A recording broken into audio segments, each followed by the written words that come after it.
ला क्वेब्राडा jail की सत्ता का तख्ता पलट हो चुका था। मारिया, जो कभी इस जेल की बेताज बादशाह थी, अब मिट्टी में मिल चुकी थी। उसके कत्ल की गूंज पूरे जेल में थी, लेकिन सिस्टम की मास्टरमाइंड सेसिलिया ने अपनी जादुई कलम से एक झटके में हकीकत बदल दी और मारिया की मौत को नेचुरल डेथ का नाम देकर केस की फाइल पर धूल डाल दी। वो गैलिसियन जुर्दा और ग्लेडिस से भी मिली और उन्हें अच्छी तरह समझाई कि ऐसा कुछ दोबारा नहीं होना चाहिए। इस खौफनाक साजिश को अंजाम देने के बाद गैलिसियन का खौफ जेल के कोने कोने में फैल गया था। कैदी अब उसके सामने नजरें उठाने से भी कतराने लगे थे। उधर मारिया के खत्म होते ही ग्लेडिस का खेमा भी पूरी तरह चौकन्ना हो गया था। उन्हें पता था कि अब अगला नंबर उनका भी हो सकता है। मारिया के बाद अब गैलिसियन की नजर जुर्दा पर थी। उसने बड़ी चालाकी से जेल के एक ताकतवर सिपाही को अपने हुस्न के जाल में फंसाकर अपना गुलाम बना लिया था। उसी वफादार सिपाही के जरिए गैलिसियन ने जुर्दा पर ऐसा शिकंजा कसा कि उसकी सारी हेकड़ी पल भर में निकल गई। इधर यूजीनिया का प्यार नन्ही ब्रीसा के लिए इस कदर पागलपन की हद तक बियाइच चुका था कि वह उसे जेल से बाहर घुमाने ले जाती और फिर समय पर वापस भी नहीं छोड़ती थी। वह ब्रीसा को अपनी ही औलाद समझने लगी थी। गवर्नर ने जब देखा कि उनकी पत्नी उस बच्ची के बिना नहीं रह सकती, तो उन्होंने अपनी ताकत का इस्तेमाल करने की ठानी। वो एक फाइल लेकर सीधे डायरेक्टर सेसिलिया मोरानजोन के पास पहुंचे। उस फाइल में सेसिलिया के पिछले 25 सालों का काला चिट्ठा था। सेसिलिया अब तक जेल में पैदा हुए बच्चों को अमीर परिवारों को गोद दिलाने का काम कर रही थी। कहने को तो यह नेक काम था कि बच्चों को जेल के नरक से आजादी मिल रही थी, लेकिन उस फाइल के अगले पन्नों पर पैसों के लेन देन का खौफनाक सच दर्ज था।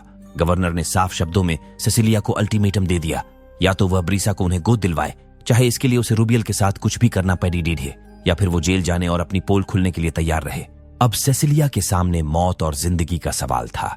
उसे हर हाल में रूबियल को मनाना था, वरना उसका बरसों पुराना साम्राज्य एक पल में ढहने वाला था। दूसरी तरफ जुर्दा का पति लालो उससे मिला। गैलिसियन के गुर्गों ने उसे मार मार कर हालत खस्ता कर दिया था। लालो, जो कभी जुर्दा की ताकत था, आज अपनी पत्नी के सामने फूट फूट कर रोने लगा। उसने कांपती आवाज में जुर्दा को बताया कि गैलिसियन की गैंग कोई मामूली गैंग नहीं, साक्षात काल है।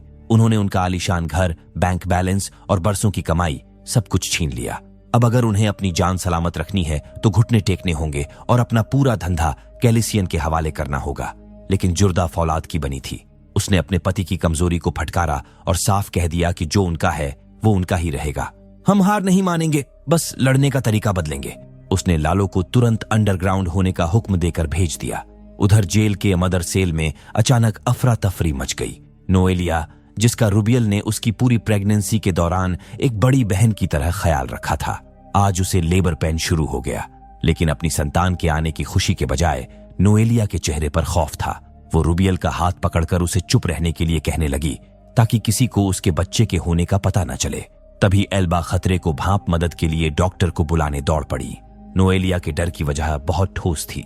सेसिलिया मोरानजोन पिछले कई महीनों से नोएलिया को जेल से बाहर ले जाकर अच्छा खाना खिलाती थी और उसका ब्रेन वॉश करने की कोशिश करती थी। वह उसे बार बार यही समझाती कि जेल की इस सड़ांध में उसके बच्चे का कोई भविष्य नहीं, इसलिए बेहतर यही होगा कि वो अपना बच्चा किसी अमीर परिवार को सौंप दे। ये बात वो एलन को बताई, लेकिन एलन को भरोसा नहीं हुआ। नोएलिया का वह भयानक डर हकीकत में बदल गया। जैसे ही बच्चे की पहली चीख गूंजी, सेसिलिया मोरानजोन ने ममता को दरकिनार कर उस मासूम को अपनी गिरफ्त में ले लिया और वहां से चली गई। नोएलिया पागलों की तरह तड़पने लगी, लेकिन उसे शांत करने के बहाने एक भारी इंजेक्शन लगा दिया गया। दूसरी तरफ जेल की इन काली परछाइयों से दूर डेलोर्सी के लिए उम्मीद की एक किरण जागी थी। उसके वकील और उस प्राइवेट डिटेक्टिव ने आखिरकार वो पुख्ता सबूत ढूंढ निकाले थे जो साबित कर सकते थे कि डेलोर्सी बेगुनाह है। अब सारा दारोमदार कोर्ट की अगली तारीख पर था। इधर जेल के मेडिकल वार्ड में नोएलिया की चीख दबाई जा रही थी। उसको सेडेटिव का हैवी डोज दिया गया था, लेकिन वह बार बार होश में आ रही थी और अपने बच्चे के लिए चिल्ला रही थी। डॉक्टर सोरियानो उसे संभालते संभालते झुंझला गया। गुस्से और हताशा में आकर उसने नोएलिया को शांत करने के लिए एक और हाई डोज इंजेक्शन ठोक दिया, लेकिन शरीर उस जहर को झेल नहीं पाया। ओवरडोज के चलते नोएलिया के शरीर ने साथ छोड़ दिया।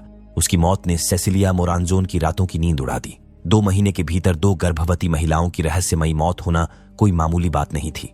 जेल के गलियारों में सन्नाटा पसर गया और कैदियों के बीच दहशत फैल गई। हर कोई जानता था कि नोएलिया बिल्कुल स्वस्थ थी। फिर अचानक उसे क्या हुआ? रूबियल अब अपनी बेटी ब्रीसा के लिए बुरी तरह डर गई थी। उसे समझ आ गया था कि यहाँ कोई भी सुरक्षित नहीं है और जल्द ही उसका सबसे बुरा सपना हकीकत बनकर उसके सामने खड़ा हो गया। सेसिलिया ने रूबियल को अपने दफ्तर में बुलाया और सीधे मुद्दे पर आ गई। उसने बताया कि खुद गवर्नर और उनकी पत्नी ब्रीसा को गोद लेना चाहते हैं। यह सुनते ही रूबियल तड़क उठी और उसने चिल्लाते हुए साफ मना कर दिया, लेकिन सेसिलिया ठंडे दिमाग से अपनी चाल चल रही थी। उसने रूबियल की आंखों में झांकते हुए कहा, रूबियल, तुम्हारी दिमागी हालत ठीक नहीं लग रही है। यह एक सीधी धमकी थी। सेसिलिया ने घुमा फिराकर साफ कर दिया कि वह कानूनी रास्ता अपनाएगी और उसे अनफिट मदर साबित कर देगी। आगे वो कहती है कि अर्जेंटीना में तुम्हारा एक भी रिश्तेदार नहीं है जिसे ब्रीसा की कस्टडी मिल सके। कानूनन ब्रीसा का यहाँ कोई भविष्य नहीं है, इसलिए समझदारी इसी में है कि तुम इस मौके को हाथ से जाने न दो। लेकिन रूबियल उसके इस प्रस्ताव को दरकिनार कर वापस लौट गई। सेसिलिया ने अपनी ताकत का नाजायज इस्तेमाल करके कई सीमाएं लांघ दी थीं, लेकिन अब उसे उसकी औकात दिखाने का वक्त आ चुका था। ग्लेडिस ने अपनी चुप्पी तोड़ी और उस खुफिया जासूस एंटीन को उन 2 गर्भवती महिलाओं की रहस्यमयी मौत के बारे में सारी जानकारी दे दी। ग्लेडिस का प्लान एकदम साफ और सटीक था। अगर एंटीन यह पता लगा ले कि सेसिलिया ने नोएलिया के नवजात बेटे को किस रईस परिवार को बेचा है और उनके बीच पैसों की क्या डील हुई है, तो सेसिलिया का पूरा साम्राज्य ताश के पत्तों की तरह ढह जाएगा। इधर गैलिसियन को अचानक मेडिकल चेकअप के लिए ले जाया गया। वैसे तो उसे कोई शारीरिक समस्या नहीं थी और वो इस चेकअप के सख्त खिलाफ थी, लेकिन उसे यकीन दिलाया गया कि यह डॉक्टर सोरियानो का सीधा आदेश है। उसे जबरन बिस्तर पर लेटा दिया गया। वहां ओल्गा को देख गैलिसियन को हैरानी हुई, क्योंकि वो जुर्दा की वफादार थी। वो विरोध कर पाती।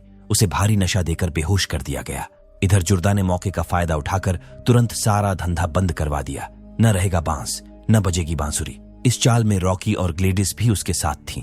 शाम को जब गैलिसियन मेडिकल वार्ड से लौटी तो उसका पारा 7वें आसमान पर था। उसने सीधे जुर्दा को घेरा कि आखिर किसके कहने पर धंधा बंद किया गया। बात बढ़ी और दोनों गुटों के बीच खूनी जंग छिड़ गई। इसी अफरा तफरी में रॉकी ने काचेते का चेहरा बिगाड़ दिया, ये कहते हुए कि मारिया की मौत का हिसाब है। तभी गैलिसियन का वफादार सिपाही बीच में कूदा और रॉकी पर डंडे बरसाकर उसे घसीटते हुए ले गया। अगले दिन एक और मुसीबत खडेढ़ी हो गई। नन्ही ब्रीसा अचानक बीमार पड़ गई। जेल के डॉक्टर ने हाथ खड़े कर दिए और कहा कि इसका इलाज यहाँ मुमकिन नहीं है। गवर्नर तो जैसे इसी मौके की तलाश में थे। वे तुरंत ब्रीसा को ले जाने के लिए तैयार हो गए। रूबियल के पास अब कोई रास्ता नहीं बचा था। उसने रोते बिलखते हुए अपनी बेटी को गवर्नर के हवाले कर दिया, बस एक शर्त पर कि ठीक होते ही ब्रीसा को उसकी मां के पास वापस लाया जाएगा। लेकिन जैसे ही उसे एडॉप्शन फाइल पर दस्तखत करने को कहा गया, वो वहीं बेहोश होकर गिर पड़ी। उधर गैलिसियन का चेहरा अब सूजकर फूलने लगा था। वह समझ चुकी थी कि जब वो बेहोश हुई तब ओल्गा ने उसके चेहरे के साथ कोई खिलवाड़ किया था। वहीं गैलिसियन एक भारी प्लानिंग शुरू कर चुकी थी और इस साजिश में उनकी मदद यायल नाम की एक खूंखार बुढ़िया कर रही थी। यायल का इतिहास दहला देने वाला था। उसने 20 साल पहले अपने पूरे खानदान को मौत के घाट उतार दिया था। पिछले 2 दशकों से जेल में होने के कारण उसे यहाँ का कोना कोना और हर गुप्त रास्ता पता था। एक तरफ सेसिलिया को खत्म करने की तैयारी चल रही थी तो दूसरी तरफ रूबियल को गायब कर दिया गया। उसे जेल की एक बेहद गुप्त जगह पर ले जाकर बंद कर दिया गया था, जहां डॉक्टर सोरियानो ने उसे भारी मात्रा में सिड्यूस कर दिया था ताकि वह होश में न आ सके।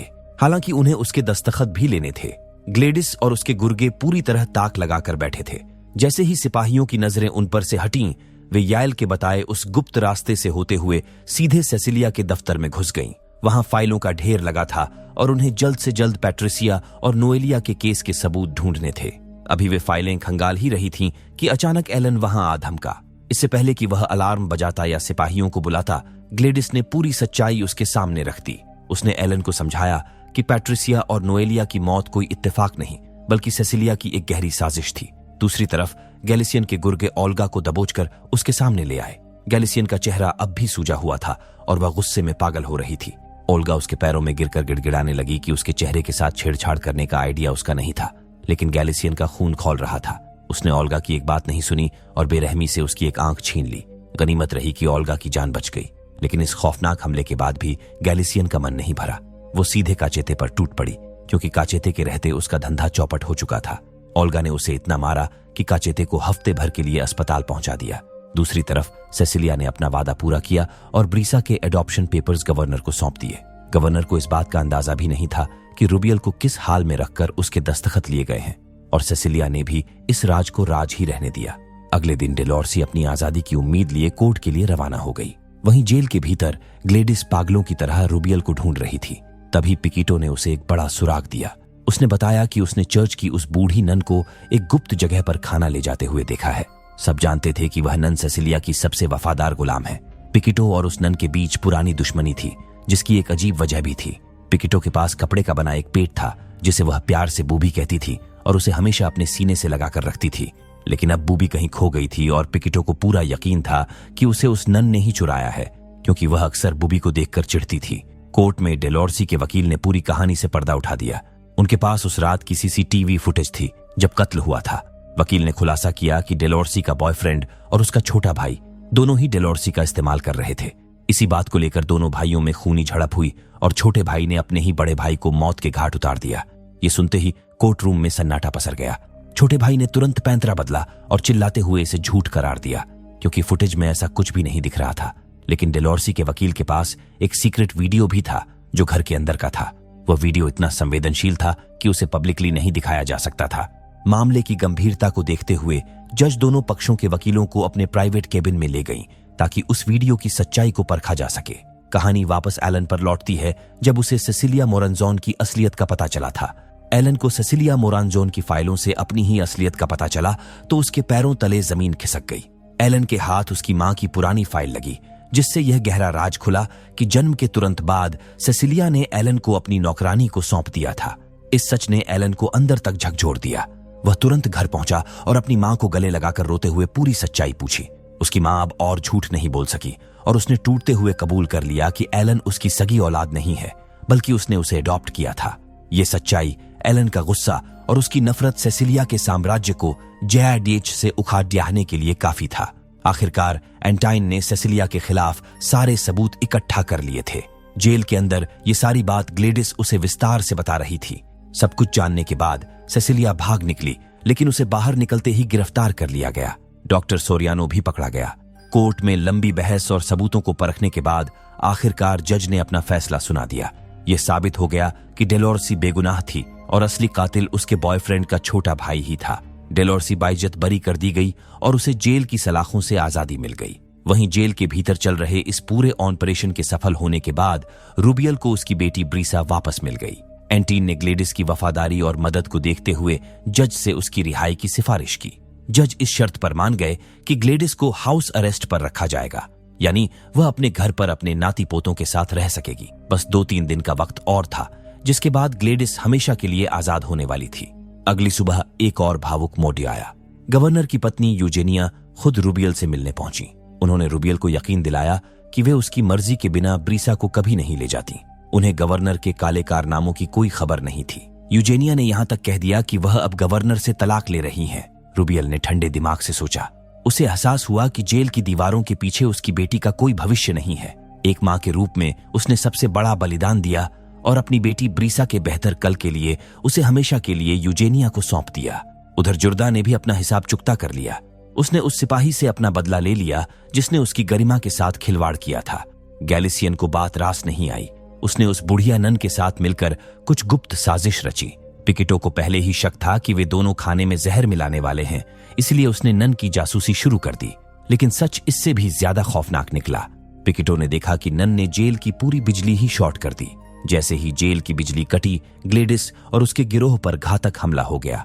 हमलावरों ने शातिर चाल चलते हुए अंदर के गार्ड्स को पहले ही धराशायी कर दिया था और बाहर से कोई मदद न मिल सके, इसके लिए रास्ता भी ब्लॉक कर दिया गया। जेल के गलियारे खूनी जंग के मैदान में तब्दील हो चुके थे। दूसरी तरफ पिकिटो अपनी प्यारी बूबी को ढूंढते हुए नन के चर्च में जा पहुंची। वहां उसे अपनी बूबी मिल तो गई, लेकिन नन उसे देखते ही आपे से बाहर हो गई। नन उसे गालियां देते हुए चिल्लाई, भाग जा यहां से पागल बुढ़िया। पिकिटो का गुस्सा 7वें आसमान पर पहुंच गया। उसने कड़क कर कहा, तो तूने ही मेरी बूबी को चुराया था, और फिर नन पर हमला करके उसे वहीं ढेर कर दिया। उधर गैलिसियन और ग्लेडिस के बीच खूनी जंग छिड़ गई। काफी देर तक ग्लेडिस चोट खाती रही और पिटती रही, लेकिन सही मौका मिलते ही उसने ऐसा जबरदस्त पलटवार किया कि गैलिसियन का मार मारकर भरता निकाल दिया। ग्लेडिस के पास उसे खत्म करने का पूरा मौका था, पर उसने उसे जान से नहीं मारा। हालांकि इस घटना के बाद तो पक्का उसे रिहाई नहीं मिलने वाली। तो दोस्तों, ये थी कहानी इन द मड सीरीज की। उम्मीद है कि जेल की इस साजिश, नफरत और बदले की दास्तान आपको पसंद आई होगी।